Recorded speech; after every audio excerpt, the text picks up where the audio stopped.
Thank you very much, Minister. I just want to start with the small issues of clarity. I think we must, all of us agree that immediately means now. It doesn't mean any other thing, except that it means now. So, as a minister who's got a driver, because you're giving examples of cars, and they're driving, you're at the back, then you say to them, hey, Chief, stop the car immediately. They must stop it next week. In the context, in whatever context, must stop next week. Because when you say stop the car immediately, stops now.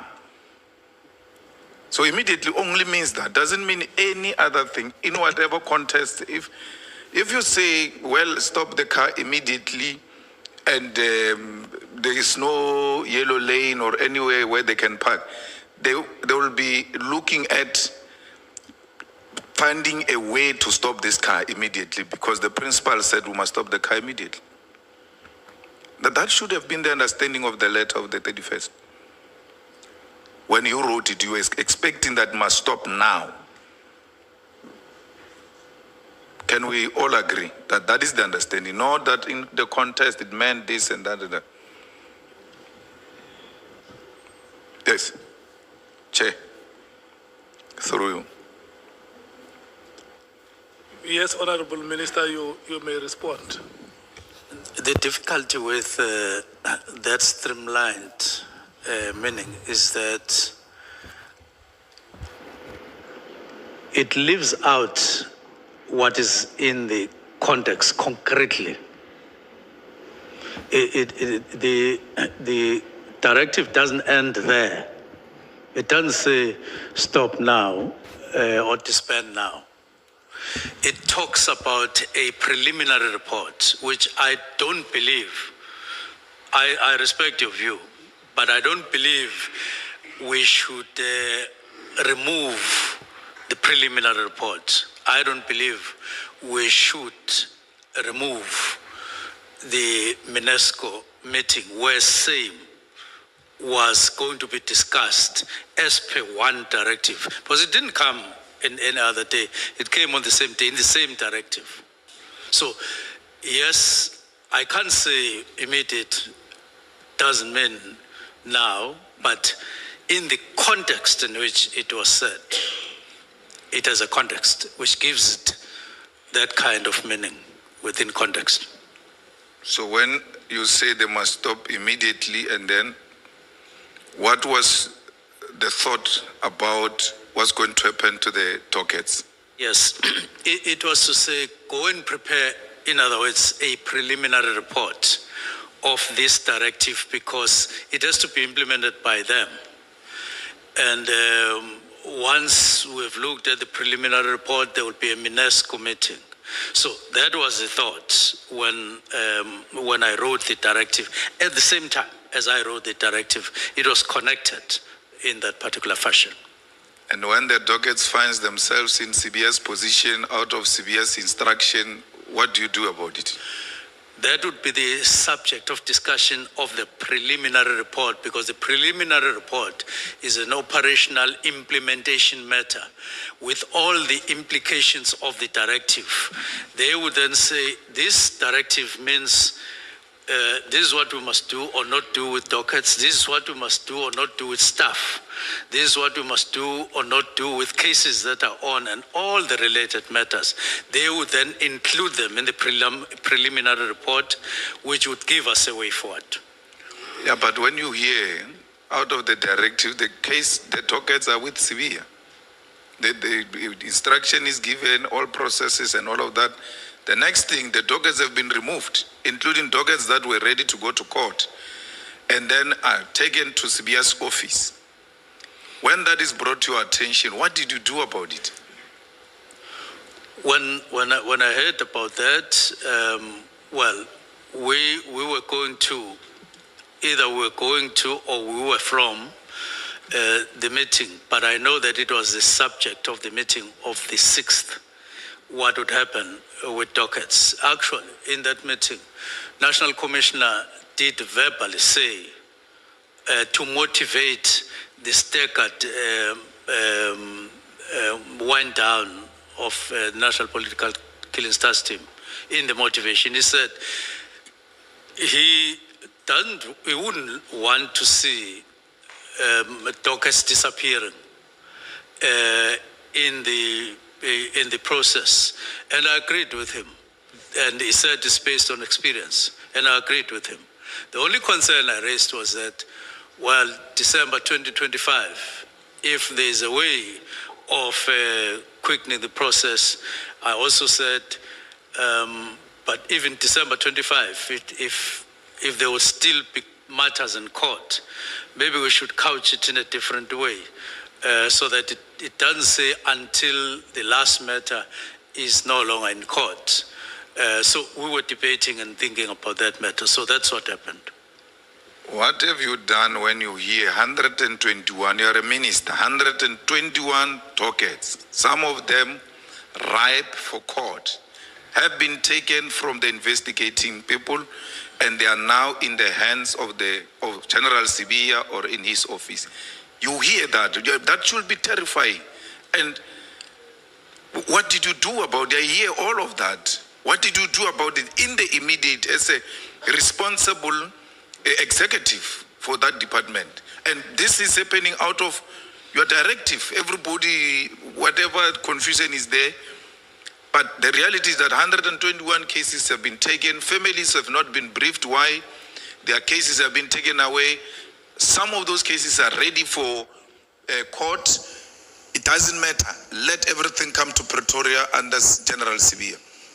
That comes to attention if you didn't know that that was going to happen. But we all now know there are 121 dockets in Pretoria. As a minister who's very good at giving directives, what directive did you give on this one?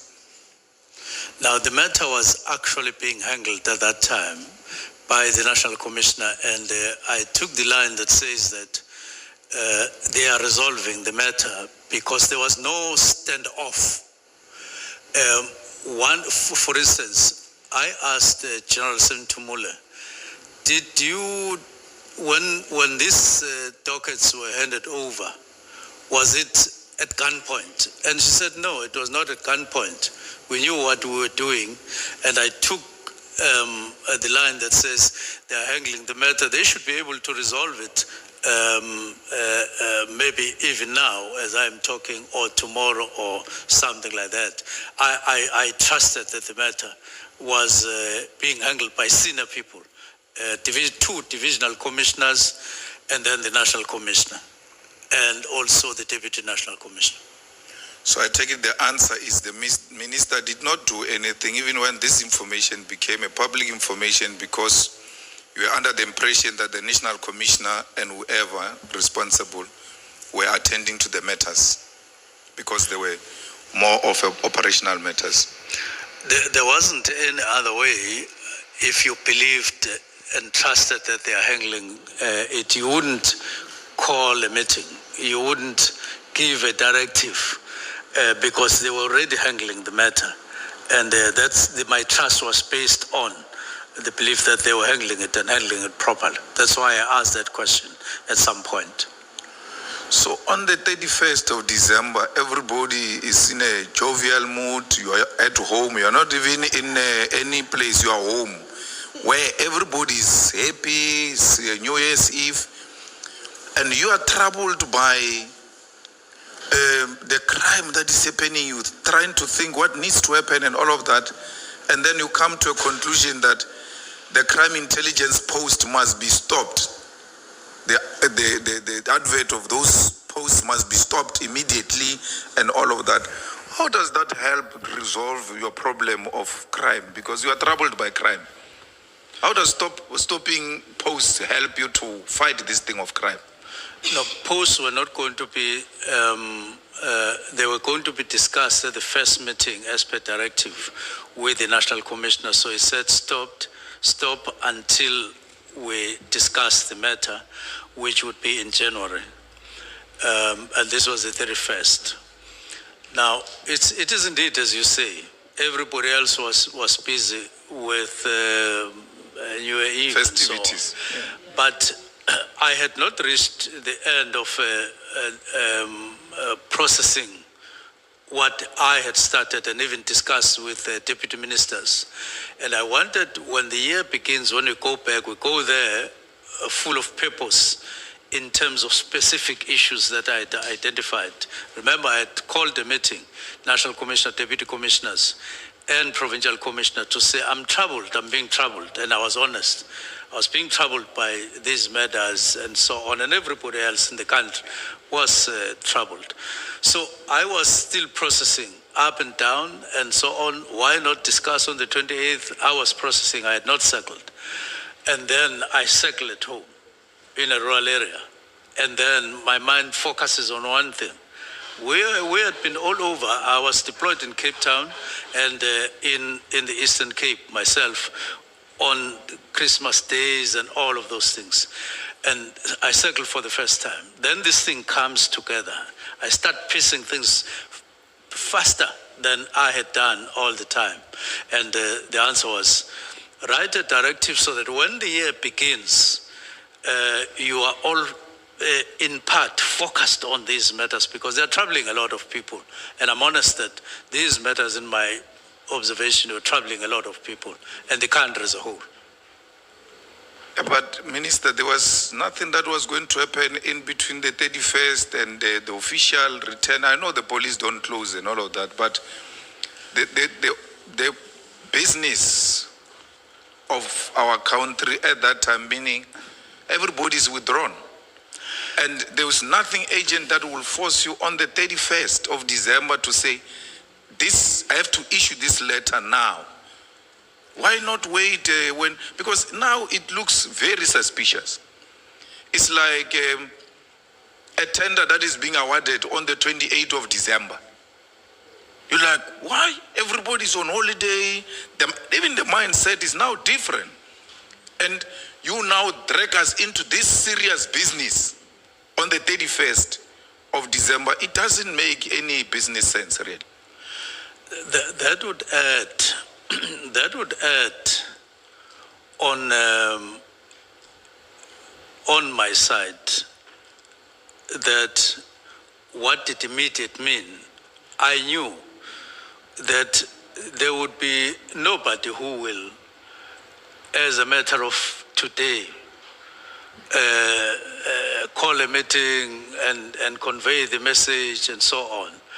But I wanted all of us to have it so that at the beginning of the year, we were able to say there was a directive written on the 31st. And remember, there's nothing untoward about a minister writing a directive on the 31st. It could have been a different directive altogether from this one. It could have said at the beginning of the year, employ people or facilitate or whatever. It could have been any directive within the law.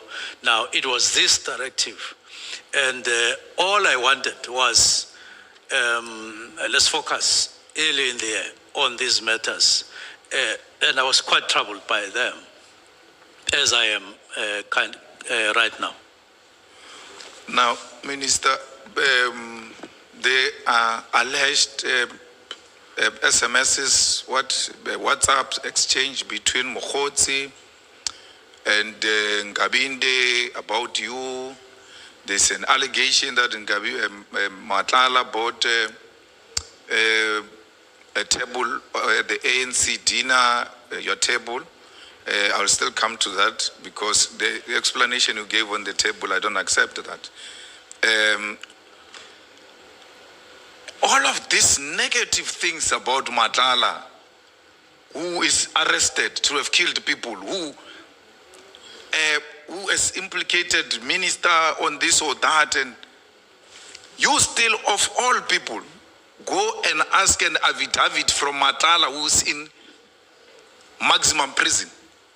And in answering that question, actually, I just want to quote so I don't make a mistake. I think there was a bit of dishonesty there because you're saying the first answer is until I came in. You never, because you now realize on hindsight it was wrong for you to go and get an affidavit from a character like that. And you say, my legal team took their own initiative to obtain the affidavit. You said the initial, that was your original response. And when I intervened, you then say, no, it was my wish, and agreed to instructing them. So you give two answers on one question, that the lawyers acted on their own, which is unethical, and I point to that if they did that, they will be reported to LPC. There is no lawyer that can listen to you and out of feeling pity, without you giving them instruction, go to maximum prison to get an affidavit from a dangerous man. Then you say, no, I gave them instructions. Despite what is happening in this country about this man, despite what brings us here, because at the center of it is that Matala takes decisions about this or that. If he's been told that PKTT is being disbanded and all of that, you still want to have something to do with such a person, whereas on an official legal documents, which are going to go before Madlanga, before Parliament, and perhaps ultimately in court. Why would you want to associate with such a character, whereas if you say you don't know him?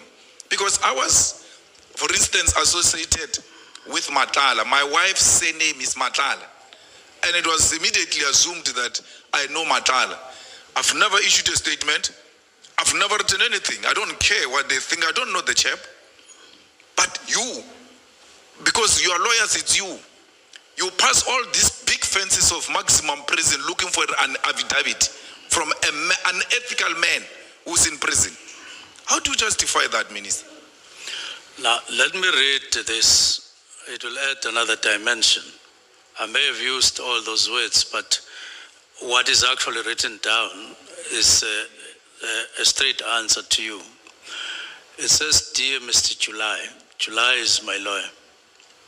It says, I confirm that I act on behalf of Mr. and Mrs. Matlala, my clients, who have directed that I send this email to you. I understand that you represent the police commissioner, Mr. Senzo Mchunu, at the Madlanga Commission. Well, I'm sure I meant police minister.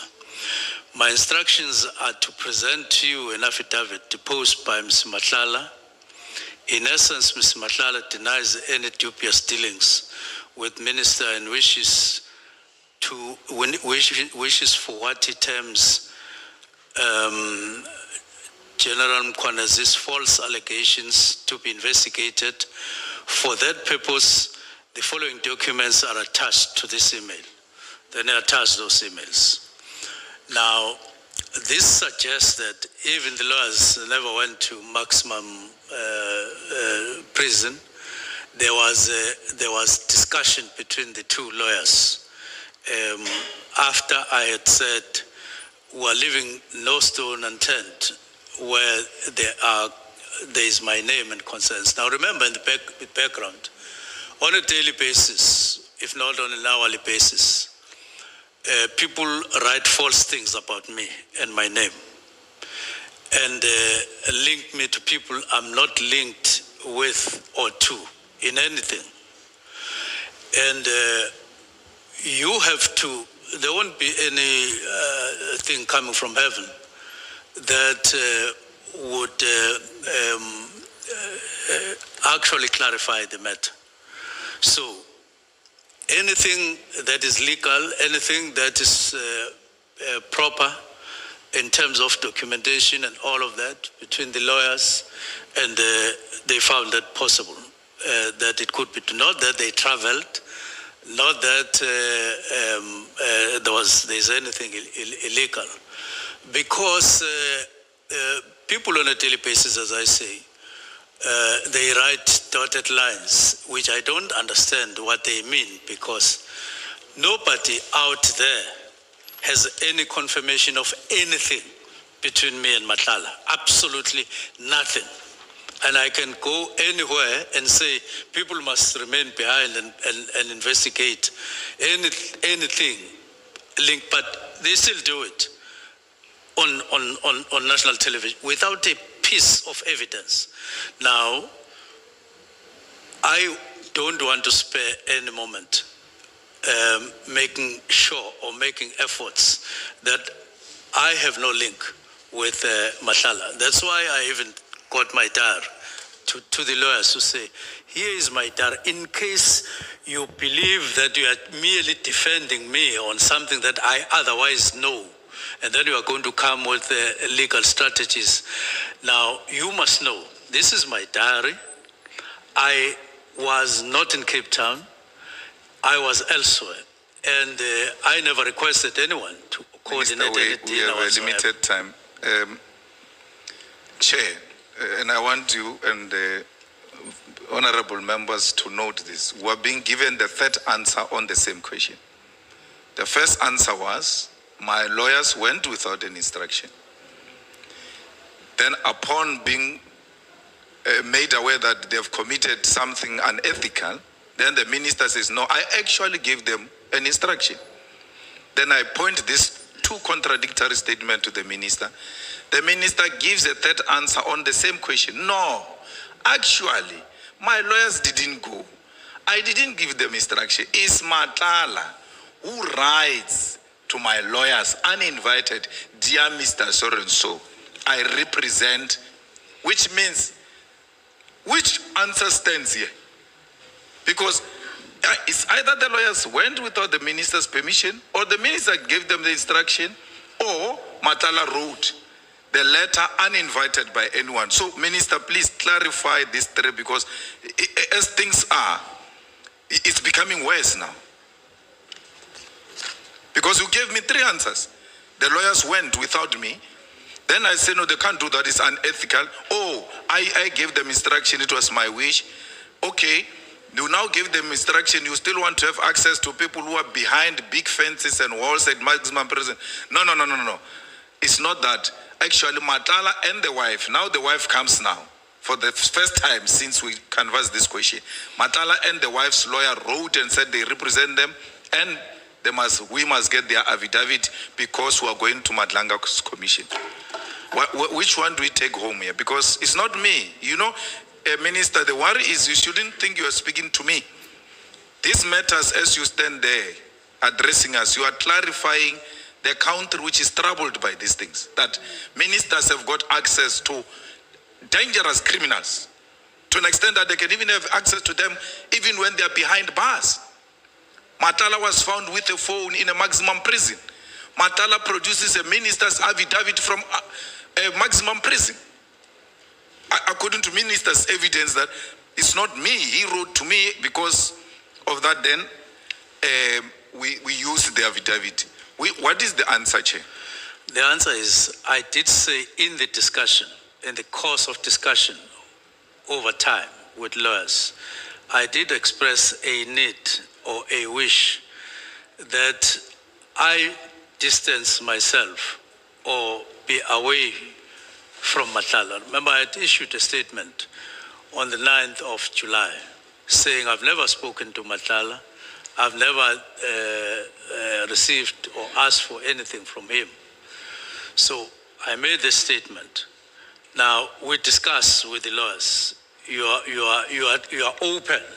You are relating your wishes that relate to the case. Now,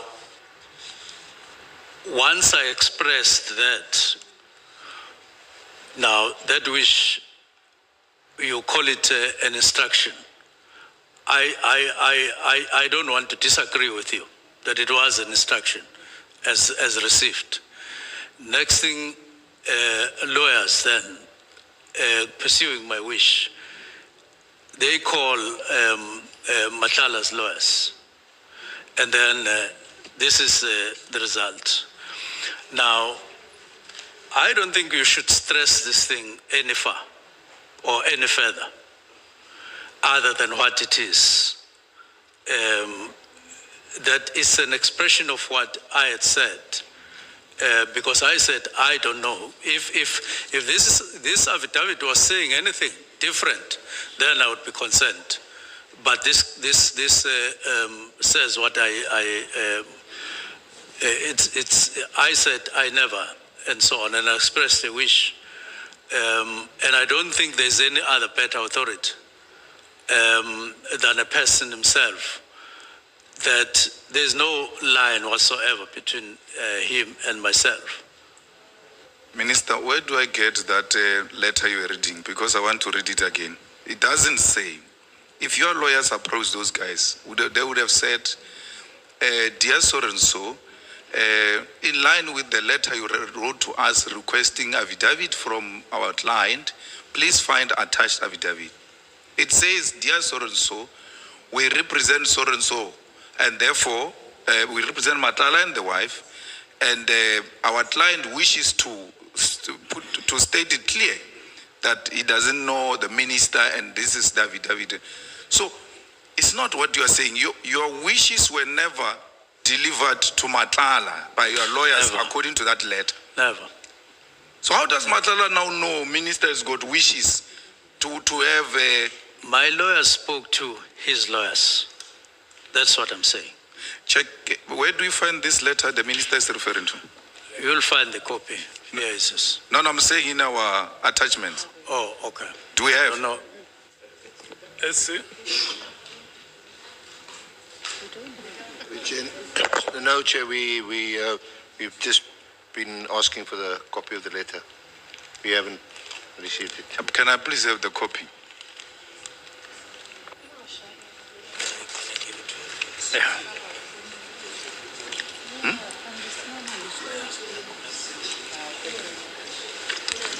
Thanks.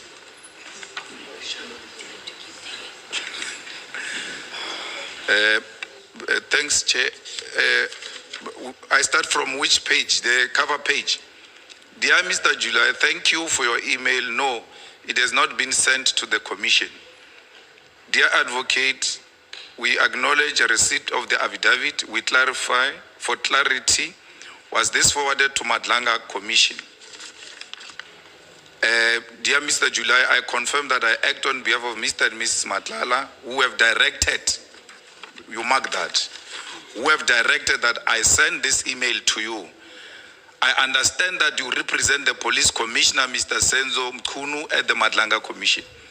They don't say, we acknowledge your request, and following that request, please find attached affidavit of Mr. Matlala. So this letter is the first initiative in relation to the affidavit. How does Matlala know that a minister has got wishes? You sit with your lawyers, you express your wishes, and then you go separate ways. Before you know it, affidavit comes from maximum prison to your lawyer, who has never communicated with the lawyer of Matlala, or who has never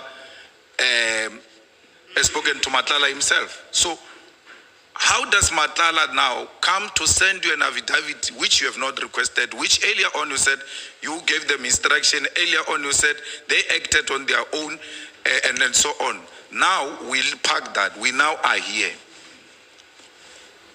What gives effect to this letter? What makes these people to write this letter and then send you an affidavit?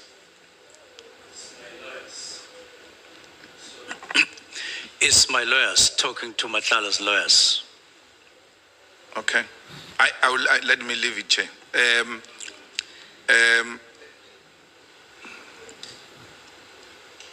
Why would a minister, even if this guy gave you the affidavit, where is, I know legally there's nothing wrong and all of that, but morally society has got a problem with this chap.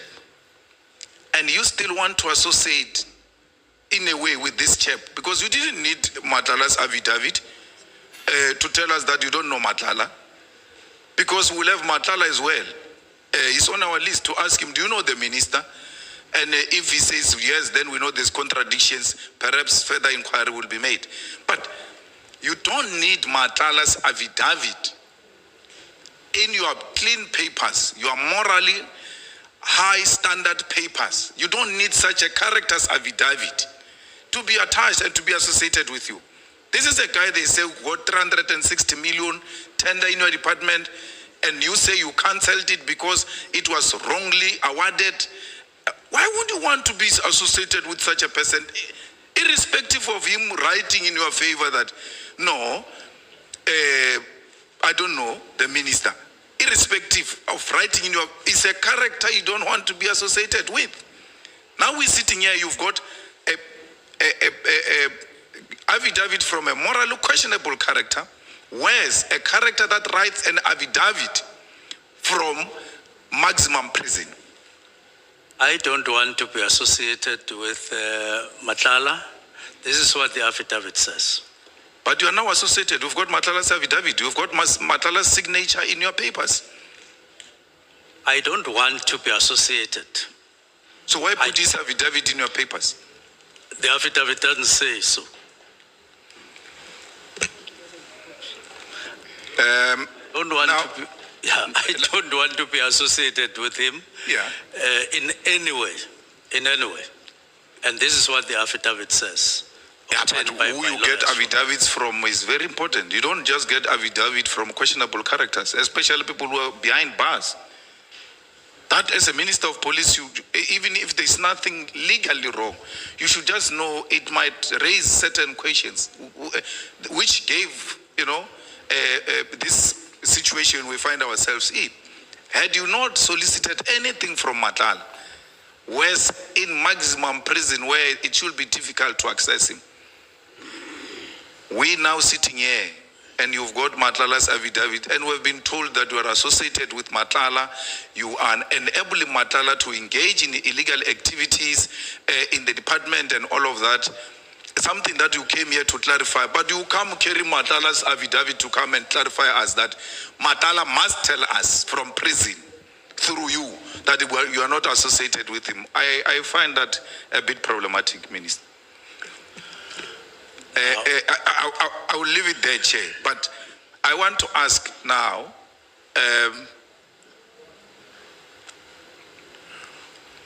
the Inter-Ministerial Committee, because we all, not all, but I heard you making a mistake that the President formed the NPKTT, you called it NPKTT, it was not formed by the President. The President formed the Inter-Ministerial Committee, which was constituted by ministers from different departments. And then those ministers brought their administrators and people who can process these issues into those meetings where they said to them, guys, and that's the evidence we had here, we have a crisis here. How do we go about it? How do we resolve it? And then suggestions have been thrown around, and then it's left to those guys to go and put up a plan and then come back to the Inter-Ministerial Committee and say, we think we need to form a political killing task team. So on your own, as politicians, you are not going to do it. You had no power to do it. You could only sit there and canvass issues politically and say, we want to deal with this thing, and this is how we think we can deal with it, but go and work on it and come back to us. That's exactly what they did and came back to you. And that's how the Inter-Ministerial Committee is constituted. There will be a national commissioner. If there is justice there, there will be NDPP and maybe DG of Justice Department. If there is state security, there will be DG and whoever. They will all come with you so that they listen to what are the concerns of the principals, and then they go and do what is expected of them. And therefore, technically, I put it to you, it was not established by politicians. No president established a national political killing task team. It was a product of the Inter-Ministerial Committee, which instructed the administrators to go and work out a plan, brought it back, ironed it up, and then it was actualized administratively, as it were, but having considered the political interest of the political principals. So what's your question? The question is, do you still convinced that you have a power to disband that which you have not established? Yes, I did say the Inter-Ministerial Committee is not part of the 7th administration. And The Minister of Police was chair of that Inter-Ministerial Committee.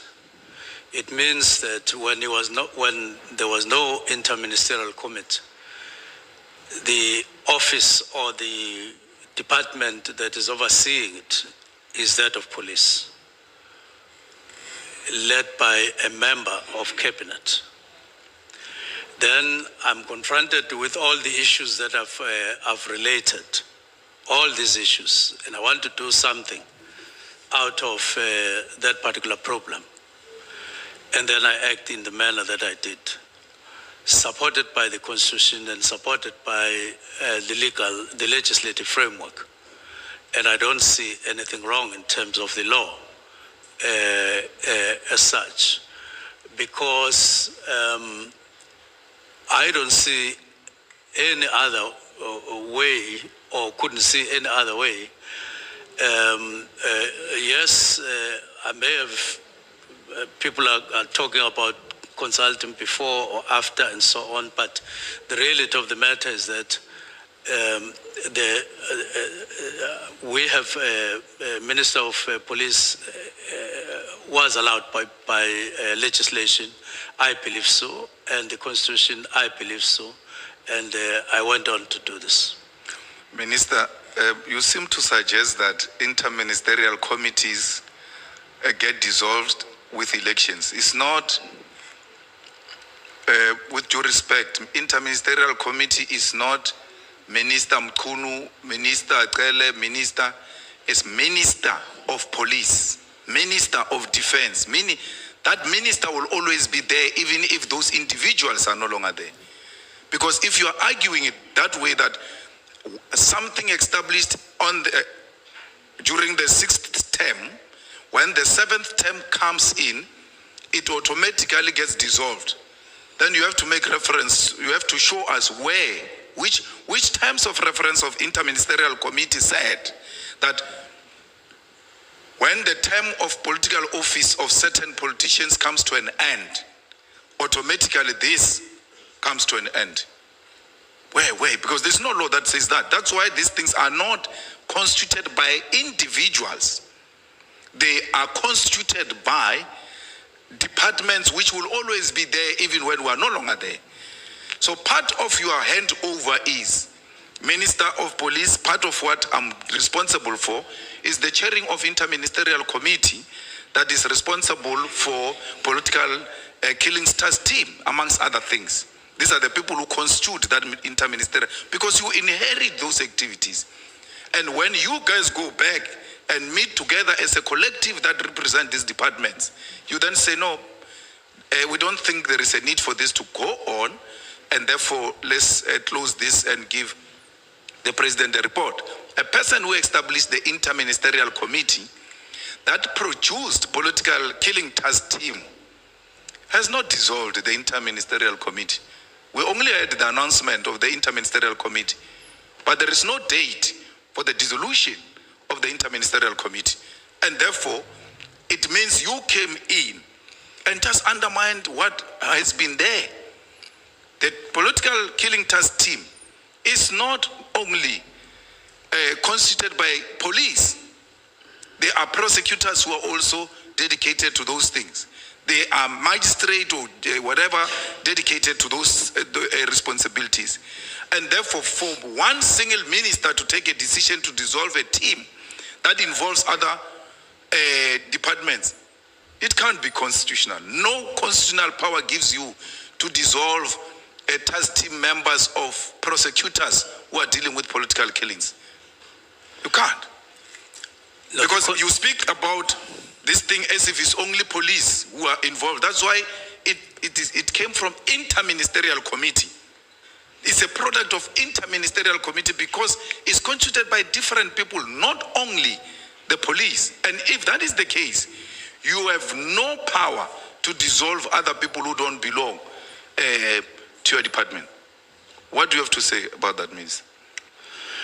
My response is that there was no Inter-Ministerial Committee in the 7th administration. And Inter-Ministerial Committee is constituted by the President and Cabinet. not by any other person as you wish, or you as you may wish. It doesn't feature, and I didn't have power to call other ministers on the basis that in the 6th administration there was Inter-Ministerial committee when it is not there. It wouldn't work. It doesn't work. Minister, is your answer that once the new administration comes in, inter-ministerial committees are automatically dissolved? That's how it works, unless the inter-ministerial committees, because they are announced, to say there's an inter-ministerial committee chaired by so-and-so for what, and so on and so on. These things are announced, they are done deliberately. They don't get, you don't walk into the new administration automatically with what was in the 6th administration. It doesn't work like that. Do you have a closing report of that inter-ministerial committee? Because if you say it dissolves, it must have a closing report that now we're out, the term has come to an end, there will be a new administration, this is how we've dealt with the issues. Where's the closing report of this inter-ministerial committee, which will have, perhaps, amongst other things, informed your decision to dissolve the PKTT? No, I know that the last time the Inter-Ministerial Committee met was 2023. I know there was a press briefing in March in 2024. I don't have a report of the Inter-Ministerial Committee, closing report or whatever report. All I have is a handover report. Minister, are you aware that there is a inter-ministerial task team that was established in 2022, is still in place now on traditional leadership? And how many administrations have changed since then? It would mean that it has featured in all the next administrations, but deliberately so, not taken for granted that it exists. Yeah, but you can't show any minutes of cabinet that says in this administration that inter-ministerial committee is dissolved. There is no such a thing. The president doesn't dissolve the inter-ministerial committee. Cabinet doesn't, because if you say the 2022 inter-ministerial task team is featuring in these different administrations, it means this one we're talking about of political killing task team did not fall into this new administration. But for it not to fall into this new administration, the cabinet would have had to resolve, or the president would have had to make that decision that this inter-ministerial committee has come to an end. You can't give me all of them, both the president's minutes or note or the cabinet minutes that says this team, inter-ministerial committee, has since been dissolved. It doesn't belong to us. Yeah, I don't believe that it works like that, that there's ever a day when you dissolve whatever ministerial committee or task team of cabinet that would have been there. It gets pronounced deliberately in terms of reference and all of those things, and you start working. Minister, there is no rule you are referring me to. There is no terms of reference you are referring me to. There is no presidential executive decision you are referring me to. Nothing that says the Inter-Ministerial Committee on Political Killing Task Team has come to an end. There's no, and you don't even say it is automatic. And if you say it's automatic, you have to refer me to some binding documents, either the Constitution or whatever guidelines or terms of reference that are there. You came in and ignored the Inter-Ministerial Committee and proceeded like it's not there, without anyone saying to you it's no longer there. 2, Inter-Ministerial Committee was not going to convene itself because it was convened by the Minister of Police. Wherever they are, they're still waiting for you to convene them. You're not saying you took an effort to convene them.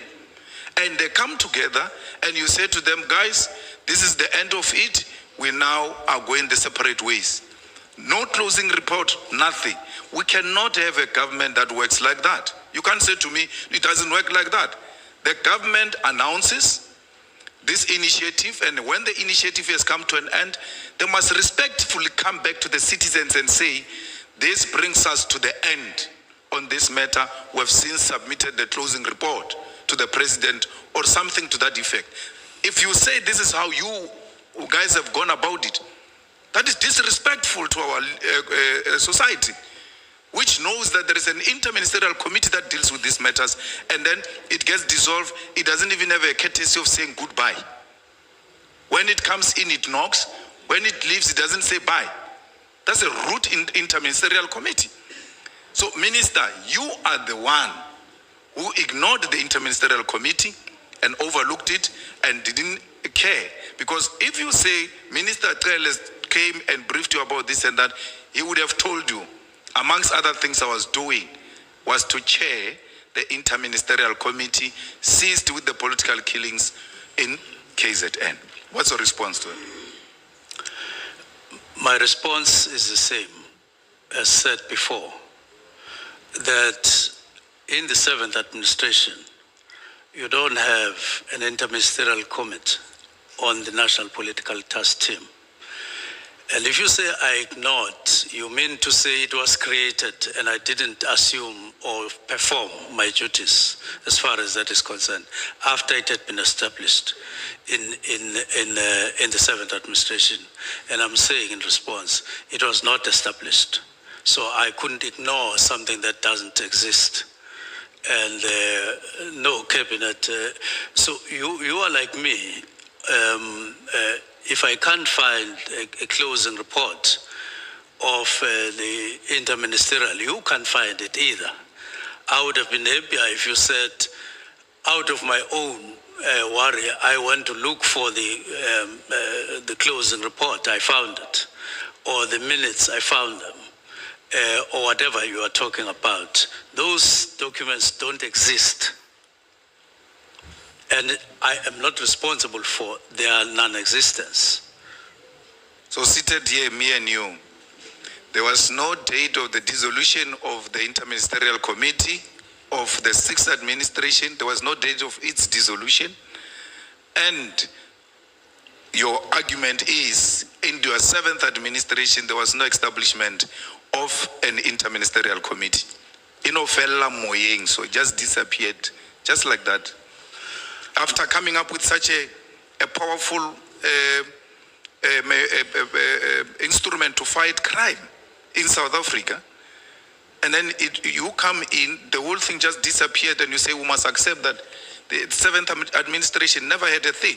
This is the same government, this is the same president who has established the whole thing. You will expect that there will be a continuity, and if there is no longer a need, then you will come and say, you come together and say, guys, we no longer need this, we're done. Because we've been canvassing this point with you, Minister. You dissolved the Inter-Ministerial Committee single-handedly because you are the convener. I mean, they never said Honorable Senzo Mchunu. They said the Inter-Ministerial Committee will be convened by the Minister of Police. And when you came in, you had a duty to convene the Inter-Ministerial Committee. You didn't. You dissolved it, unannounced, and then proceeded to take this kind of actions you took without consultation with anyone. That's not correct. That's not factual. But how do you explain? It's your thoughts, no, but and I respect those thoughts. No, but Minister, how do you explain that a committee that must be chaired by Minister of Police, you come in as a Minister of Police, you don't convene it, and then you say it's automatic that when the new administration comes in, it automatically dissolves. And I'm like, show me the law that says that. You can't point me to any law that says that. Now, I'm saying you are sharing your thoughts with us, not necessarily talking facts. The fact is, in the 7th administration, there isn't an inter-ministerial committee on national political task team. So before you dissolve PKTT, such a powerful fighting force against crime, you don't talk to anyone. You don't talk to your colleagues in cabinet. You will say it doesn't work like that. You don't talk to the man who established the Inter-Ministerial Committee which produced this, including you are not legal advisor, you're a special advisor who's an advocate, you don't talk to him. On your own, you take a decision as powerful as this, alone, without consultation. And you want to argue that you consulted the president after the fact.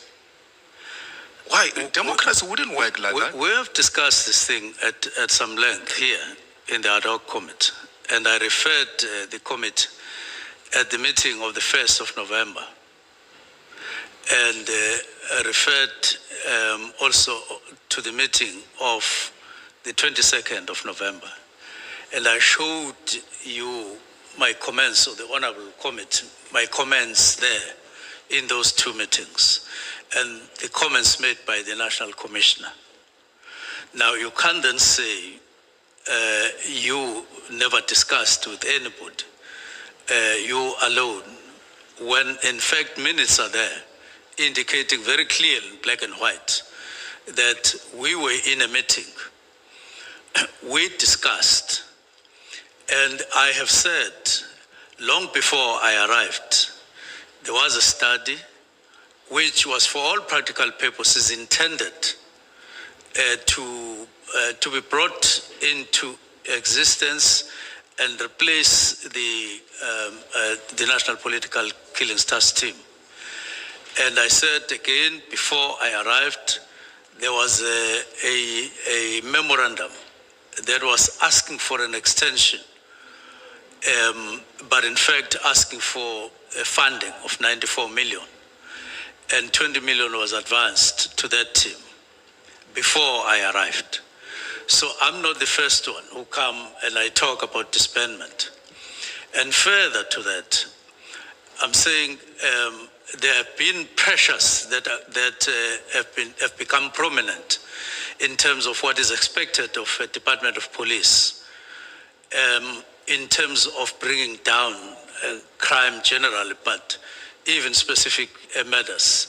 And long before I arrived, there's a structure that is being done, completed, implemented. In fact, in 2024, there was an implementation document signed and put in the office or on the table of the National Commissioner. And it was not processed for over a year until it gets processed in 2025. Now, all those things will tell you that there was always an intention to disband or to dissolve the National Political Killings Task Team based on what people were doing at that time. So I come at some point and I found all these intentions in writing, not in theory, coupled with what I then do in terms of analyzing the situation. And I did speak here that 35% of killings in South Africa come from organized crime. 34 come from taxi violence. And 24 come from political killings task team. And I said about 7 come from personal killings. So when you discuss a matter like this, you have to put it into context. You don't isolate it. You don't single it out as if minister was appointed to preside over the National Political Task Team. There was a whole department, the whole functionality of police, and the minister was allowed to think anew and make your own contribution that you believed would work, and not merely say, I'm continuing with what has happened, despite the imperatives, even the new objectives outlined by the president. You don't do it like that. You apply your mind, you discuss, you change even the structure. What are you going to say about the structure? The departmental organogram. Do you say, I didn't consult when I dealt with the new structure, trying to make it adapt to the new conditions? You're not going to say so. So don't single out one thing. Take everything that we have done in the department and not therefore say, just because of the way in which we dealt with National Political Killings Task Team, then every other thing doesn't count. It can't work like that. So, Minister, Brown Mokhodzi is not your close associate, is your comrade, who you have his phone and you communicate and all of that. What is the difference between a close associate and comrades? Are we not just playing with semantics? Because you denied that is your close associate, but you talk on the phone, you've got phone numbers of each other. What is the difference there between, because you denied in the committee on the 5th of March. And then now you agree, he's my comrade, I've known him from 2017. What is the difference? I have so many people, just to put it simply. No, even before you proceed, I heard you giving example with Honorable Bredenbach, saying, like, I know you, but we know you know her, the same way you know all of us, but you can't claim to be a comrade of Honorable Bredenbach or anything of that sort, but you know her. And you can't claim to have a number and you communicate constantly and all of that. But when we bring it to you that you are a close associate, you say, no, I'm not a close associate, I'm a comrade. That is playing with semantics. No, not at all. I deny that strongly. It doesn't work like that. On my cell phone, I can't tell you offhand how many people I have as contacts, as written on the cell phone. Names and surname and numbers. Some of the numbers, or many of the numbers, I've held for many years. Now, I'm not being asked questions why I keep those numbers, why I talk to those people, why I use those numbers. And I want to guess, and I'm merely taking a chance. You also have quite a lot of people on your cell phone who are there. Now, I don't know why I'm being asked to display is data sothando for Mkhotsi. Now that there are problems arising in that angle, people want you to confirm, come here and say, cha, nginesidata sothando luka Mkhotsi or sokwazana nomkhotsi. Alukho. And ayikho leyo contact ongayibeza uyibeke ku status of an associate, even referring to the dictionary what an associate is.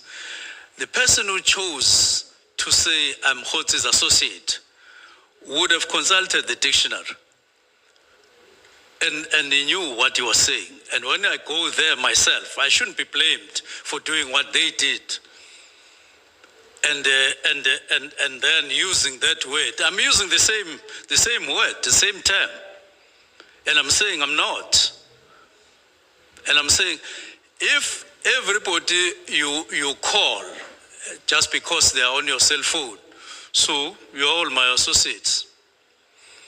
So let's bring everything to a standstill and say, all right, Mkhotsi is my associate, and I'm saying he is not my associate. I've never gone anywhere with him, a restaurant, sit down anywhere. It has never happened beyond just phoning. So I don't know why I would be associated to somebody that I'm saying myself. I'm not. If, for instance, somebody I know passes on, and I go to some funeral, and you find that in a funeral there is somebody who is a fugitive of law, or is an alleged criminal or something like that, what do? You run away? You don't stay for the whole funeral. You stay. But are you not associating yourself with somebody alleged to be a criminal? If pictures of you come to the public knowledge that you were there at the funeral, surely you have something to. And there needs to be substance when you say this person is associated to this person. I don't have any substance. Mkhotsi phoned General Mkhwana a number of times, even congratulated him, according to him, for something. I've never heard that kind of message from Mkhotsi. I don't mean other things that you see and they look like they are many. I mean, things like Lusikisiki, they don't exist. That thing doesn't exist. No, That thing in Cape Town doesn't exist. Minister, no, I understand, but you can't say to us, I don't understand why you bring Mkhotsi here and all. We didn't bring Mkhotsi here. It's Mkhotsi who brought you. It's Mkhotsi who shared. Honorable member, let me just hold you for a